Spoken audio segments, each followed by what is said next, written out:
Hello and welcome to UPSC वाला। UPSC वाला में आप सबका स्वागत है। आज हम आपके लिए एक नया टॉपिक लेके आए हैं।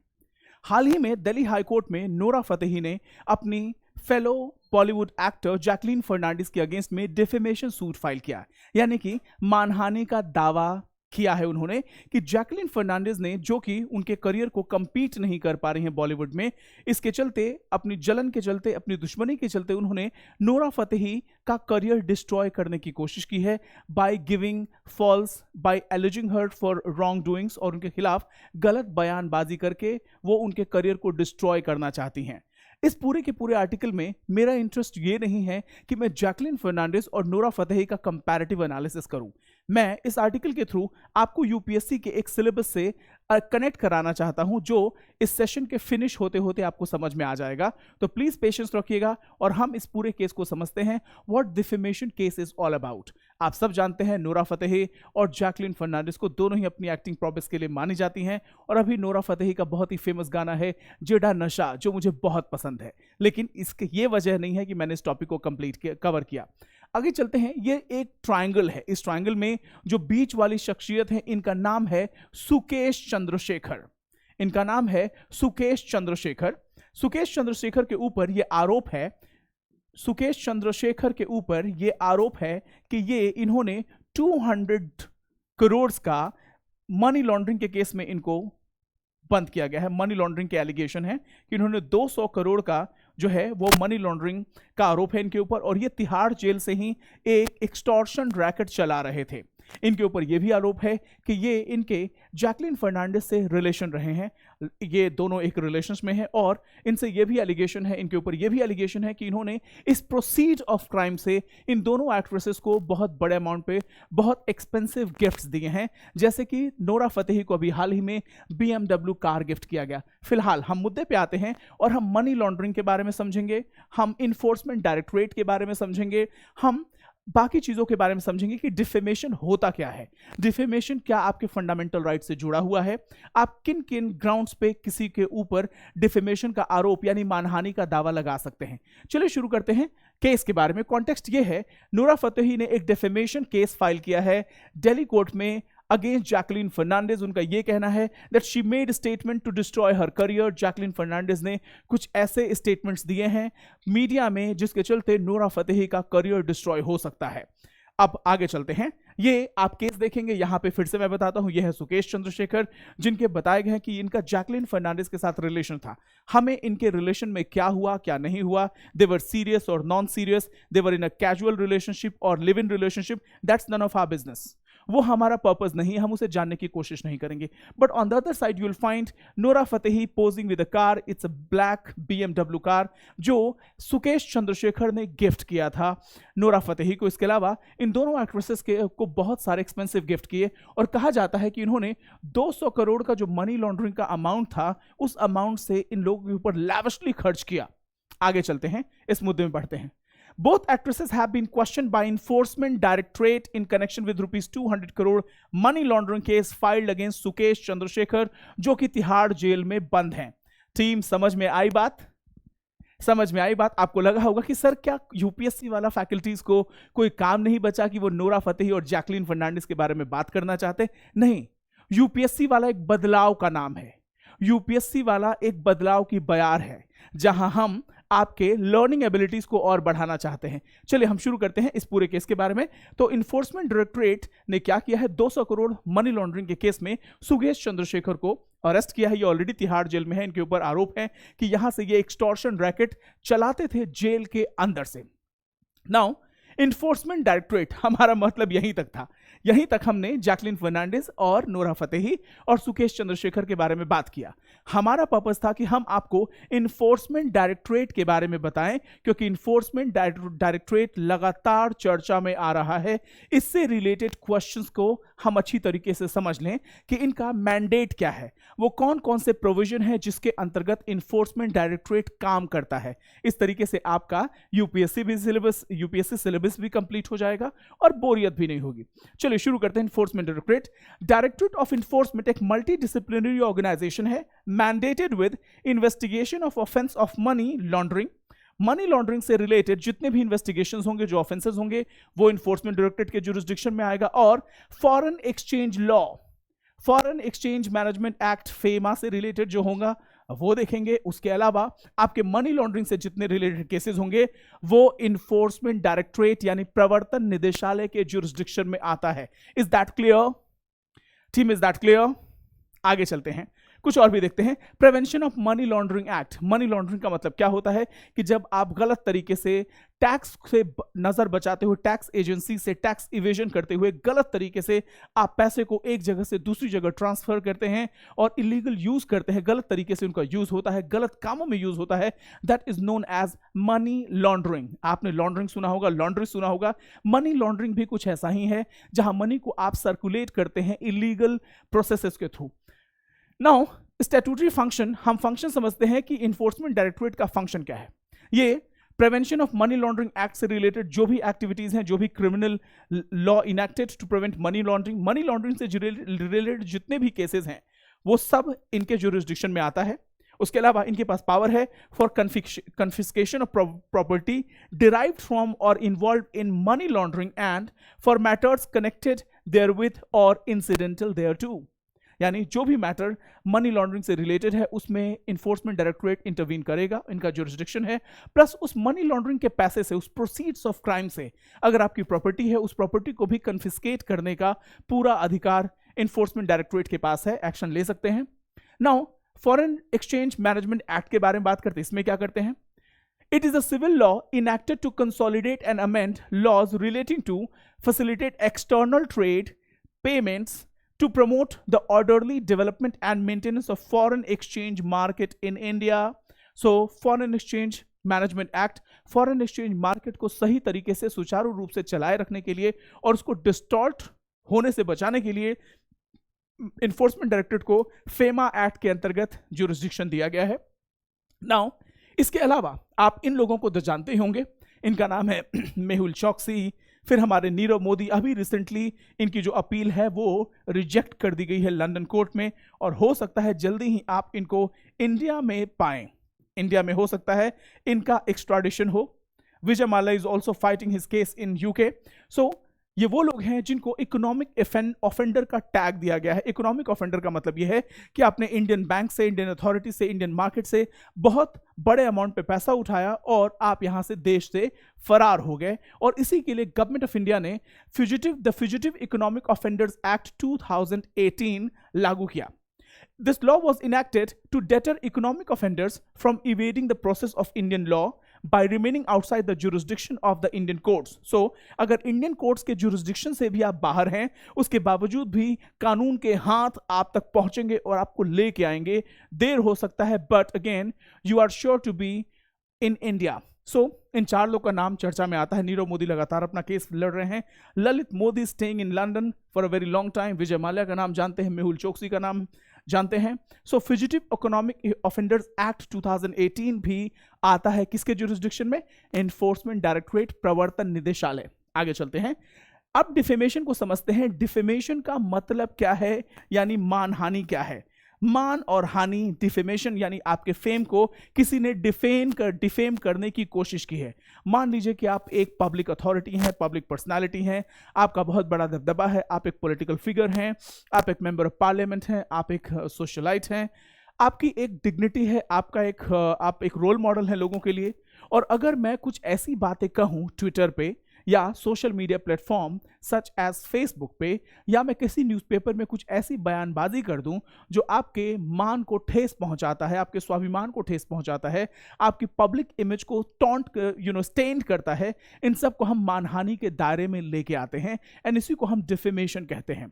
डिफेमेशन सूट ही फाइल किया है नूरा फतेही ने। नूरा फतेही का यह एलिगेशन है कि जैकलिन फर्नांडिस जो कि बॉलीवुड में लंबे समय से काम कर रही हैं, जब वो उनसे कंपीट नहीं कर पा रही हैं और वो लगातार पिछड़ती चली जा रही हैं, तो उन्होंने उनके करियर को डिस्ट्रॉय करने के लिए इन्फोर्समेंट डायरेक्टरेट में इंटरोगेशन के दौरान कुछ ऐसी बातें कही हैं जो सत्य नहीं हैं और जो मेरे करियर को डैमेज कर सकती हैं। सो मुझे पता है, समझ में आ रहा है कि आपको मानहानि या डिफेमेशन किसे कहते हैं, समझ में आ गया होगा। एक बार डिफेमेशन के बारे में हम समझते हैं। डिफेमेशन का मतलब यह है act of communicating false statements about a person that injure the reputation of that person, the act of defaming another. यानी एक ऐसा स्टेटमेंट देना है किसी पर्सन के बारे में जो आपके रेपुटेशन को डैमेज करता है, जो आपके रेपुटेशन को इंजर करता है, that comes under the domain of definition of defamation. अब defamation के बारे में क्या है? ये एक प्रोसीजर है. Defamation is a procedure for checks and balance on the right to freedom of speech and expression, Article 19. उसके अलावा provision regarding defamation are available in section 499 of section 502 of the Indian Penal Code. तो team क्या हुआ, यहां से आपके fundamental right में हमने इसको कनेक्ट करा दिया. Fundamental right article 19, freedom of speech and expression. Article 19 को अगर मोटा मोटा समझे तो freedom of speech and expression जो कि आपके स्वतंत्रता की अभिव्यक्ति के बारे में बात करता है. लेकिन स्वतंत्रता की अभिव्यक्ति का मतलब यह नहीं है कि आप किसी के बारे में कुछ भी बोल के निकल जाएंगे. No, fundamental right is not absolute, subject to certain certain circumstances, certain terms and conditions, certain grounds. So आपको यह बात समझ में आ गई होगी कि फंडामेंटल राइट आर्टिकल 19 जो है freedom of speech and expression के ऊपर सर्टेन रिस्ट्रिक्शंस ही हैं. आपको अभिव्यक्ति की आजादी है, लेकिन इसका मतलब ये नहीं कि आप किसी की रेपुटेशन को डैमेज करेंगे, किसी के पूरी डिग्निटी को आप तार कर देंगे जो किसी ने कई सालों में बनाई है. हो सकता है आपने एक इररिस्पॉन्सिबल कमेंट दे दिया हो सुप्रीम कोर्ट जजेस के बारे में, हाई कोर्ट जजेस के बारे में, पब्लिक फिगर्स के बारे में, पॉलिटिशियंस के बारे में, या फिर सीएजी के बारे में, या कॉन्स्टिट्यूशनल बॉडीज के बारे में जो उस बॉडी के जो चीफ हैं उनके रेपुटेशन को डैमेज कर सकता है. तो आपका फंडामेंटल राइट जहां आपको स्वतंत्रता की अभिव्यक्ति देता है, उसी समय आपके पास कुछ रिस्ट्रिक्शंस भी हैं. और यह है डिफेमेशन का दायरा. इंडियन पीनल कोड में सेक्शन 499 से लेकर 502 तक जितना भी है वो डिफेमेशन में आपको पीनलाइज कर सकता है. Now, any person who by spoken or written words, signs, or visible gestures creates or publishes any imputation on any other person with an intention to harm the reputation of that person. Now, अगर आपने intentionally किया है, आपने ये जानबूझ के किया है, तब तो भाई बुरी बात है, गलत बात है, ऐसा नहीं करना चाहिए आपको इंटेंशनली किसी को डैमेज. हाँ, बोनाफाइड है, आपसे गलती हो गई, आप अपोलोजाइज कर सकते हैं, बट ये डिपेंड करता है कि आपने ये इंटेंशनली किया है या अनइंटेंशनली किया है. तो अगर आपने कोई भी ऐसा वर्ड बोला है, कोई भी कहीं रिटर्न में दिया है, किसी न्यूज़पेपर में, किसी सोशल मीडिया साइट में, कोई साइन है या कोई विजिबल जेस्चर्स हैं जो आप क्रिएट करते हैं, पब्लिश करते हैं, जो किसी के रेपुटेशन को इंटेंशनली डैमेज करने के लिए किया गया हो, तो वो डिफेमेशन के दायरे में आता है और आप पिनलाइज किए जा सकते हैं. लेकिन डिफेमेशन की अगर हम बात बोलें तो डिफेमेशन का यूज और मिसयूज दोनों ही देखने को मिलता है. कई बार ऐसा होता है कि लोग आपके ऊपर मानहानि या डिफेमेशन के केस इसलिए भी कर देंगे because they want you to be penalised, they want you to be dragged into legal matters for years.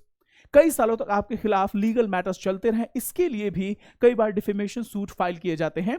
इसीलिए सर्टेन प्रोविजंस रखे गए हैं, सर्टेन चेक्स एंड बैलेंसेस रखे गए हैं जहां पे हम डिफेमेशन को क्या करना चाहते हैं, हमने एग्जेम्प्ट किया है. जैसे वो क्या क्या ग्राउंड्स हैं, वो कौन कौन से एक्सेप्शन हैं जहां पे आपके ऊपर डिफेमेशन फाइल नहीं होगा. जैसे एक्सेप्शन 1 क्या है, imputation of truth which public good requires to be made or published.